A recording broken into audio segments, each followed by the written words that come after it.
মুখ্যমন্ত্ৰী আৰু শৃংখল চলিহাই উজনিত মিয়া শ্ৰমিকক আদৰণি জনাব লাগিব তেতিয়াহে উজনিলৈ মিয়া শ্ৰমিকক যাবলৈ দিয়া হ'ব এই হুংকাৰ দিয়া হৈছে আমচুৰ তৰফৰ পৰা আমচুৱে প্ৰত্যেক দিনাই যেন উজনিলৈ মিয়াসকল গৈ থকাৰ অৱস্থাত বাছৰ পৰা নমাই দিছে বাছৰ পৰা নমাই দিয়া হৈছে মিয়া শ্ৰমিকসকলক উজনিলৈ গৈ থকাৰ অৱস্থাত বাছৰ পৰা শিশু গৰ্ভৱতী মহিলাকে ধৰি মিয়া মুছলমানসকলক মিয়া শ্ৰমিকসকলক নমাই দিয়া হৈছে বাছৰ পৰা আৰু আমচুৱে কৈছে উজনিলৈ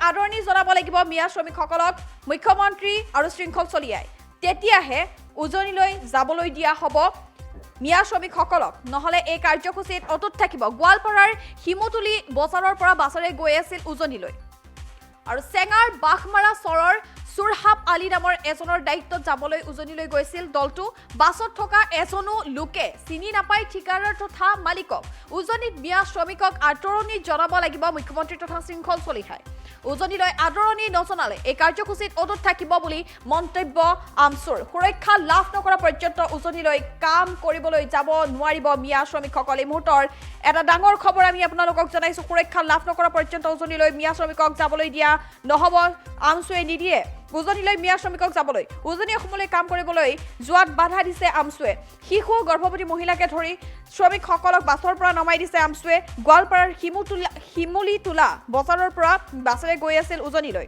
আৰু সেই অৱস্থাত নমাই দিয়া হৈছে শ্ৰমিকসকলক আপোনালোকে মন কৰক দৃশ্যলৈ এইদৰে এই বাছখনৰ জৰিয়তে উজনিলৈ মিয়া শ্ৰমিক গৈ আছিল আৰু সেই মিয়া শ্ৰমিকসকলক বাছৰ পৰা নমাই দিয়া হৈছে আৰু তেওঁলোকক বিভিন্ন বুজনিৰে ঘৰলৈ উভতাই লৈ যোৱা হৈছে আৰু এই যি বাছৰ পৰা নমাই দিয়া এই কাৰ্য কেৱল এতিয়াই নহয় বিগত কেইবাদিনো ধৰি আমচুৱে এই কাৰ্য হাতত লৈ আহিছে তেওঁলোকে উজনিলৈ মিয়া শ্ৰমিকসকল গৈ থকাৰ অৱস্থাত বাৰে বাৰে বাছৰ পৰা নমাই দিছে উজনিলৈ মিয়া শ্ৰমিকক যাবলৈ দিয়া হোৱা নাই উল্লেখ কৰিব লাগিব শৃংখল চলিহাই যেনেদৰে ভাবুকি দিছিল যে উজনিৰ পৰা মিয়া শ্ৰমিকক খেদা হ'ব উজনিৰ পৰা এই হুংকাৰ দিয়াৰ পিছতেই দেখিবলৈ পোৱা গৈছিল সংখ্যালঘু সম্প্ৰদায় আৰু খিলঞ্জীয়াৰ মাজত এক প্ৰতিবাদৰ সূচনা হৈছিল ৰাজ্যজুৰি তোলপাৰ লাগিছিল সেই ঘটনাই আৰু সেই ঘটনাৰ পিছতেই উজনিত যে মিয়া শ্ৰমিকসকলৰ সুৰক্ষা নাই এই দাবী বাৰে বাৰে কৰি আহিছে আমচুৱে এই বাৰে বাৰে দাবী উত্থাপন কৰি আছে আৰু তাৰ পিছতেই এনেদৰে এতিয়া আমচুৱে উজনিলৈ গৈ থকাৰ অৱস্থাত বাছৰ পৰা শ্ৰমিকসকলক নমাই দিছে উজনিলৈ যাবলৈ দিয়া হোৱা নাই মিয়া শ্ৰমিকসকলক আৰু কৈছে মুখ্যমন্ত্ৰী হিমন্ত বিশ্ব শৰ্মা আৰু শৃংখল চলিহাই উজনিলৈ মিয়া শ্ৰমিকসকলক আদৰণি জনাব লাগিব তেতিয়াহে তেওঁলোকে মিয়া শ্ৰমিকসকলক যাবলৈ দিব উজনিলৈ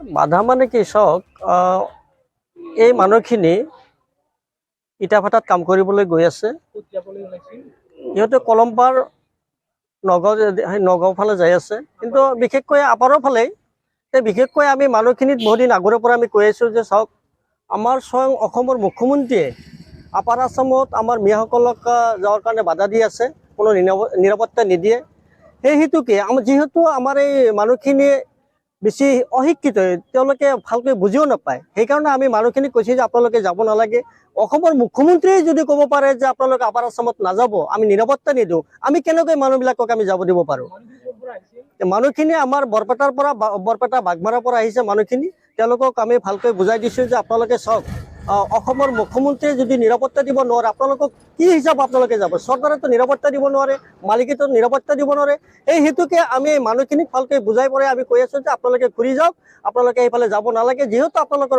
নিৰাপত্তাই নাই আপোনালোকে ঘৰত যাই কাম কৰি খাওক আমি গোৱালপাৰা জিলা আমচুৰ তৰফৰ পৰা আমি এই মানুহখিনিক তাৰমানে বাধা দিছোঁ যে আপোনালোকে যাব নালাগে যেতিয়ালৈকে শান্ত নহয় যেতিয়ালৈকে আমাৰ মুখ্যমন্ত্ৰী ডাঙৰীয়াই অসমৰ মুখ্যমন্ত্ৰী ডাঙৰী হিমন্ত বিশ্ব শৰ্মাই যেতিয়ালৈকে আমাকে এইটো তাৰমানে মিয়াসকলক যে আপাৰ আছামত যোৱাৰ বাধা দিছে বা যাব মানা কৰিছে বা নিৰাপত্তা নিদিয়ে যেতিয়ালৈকে এই কথাখিনি উঠাই নলয় তেতিয়ালৈকে আমি এই আমাৰ কাৰ্যসূচী আমি এনেকৈ কৰিয়ে যাম চৰ্দাৰজনৰ নাম আমি যিখিনি আমাৰ ইয়াতে কাম কৰা মানুহ আহিছিল ইটাভাটা যোৱাৰ কাৰণে আহিছিল তেওঁলোকক সোধাই তেওঁলোকে কৈছে যে সুৰহাব আলী বুলি কৈছে বাগমাৰা ঘৰ বৰপেটা ডিষ্ট্ৰিক্ট চৰ্দাৰজন এতিয়ালৈকে আহি পোৱা কিয় কি কাম?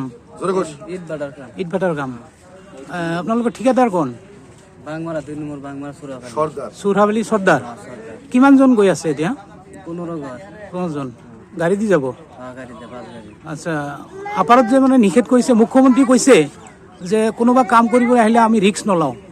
মুখ্যমন্ত্ৰীটো ৰিস্ক লোৱা নাই, যদি কোনো গণ্ডগোল হয় কোনে ৰিস্ক ল'ব? সৰ্দাৰে মালিকে বলে কইছে চৰ্দাৰে ৰিস্ক ল'ব বুলি কৈছে।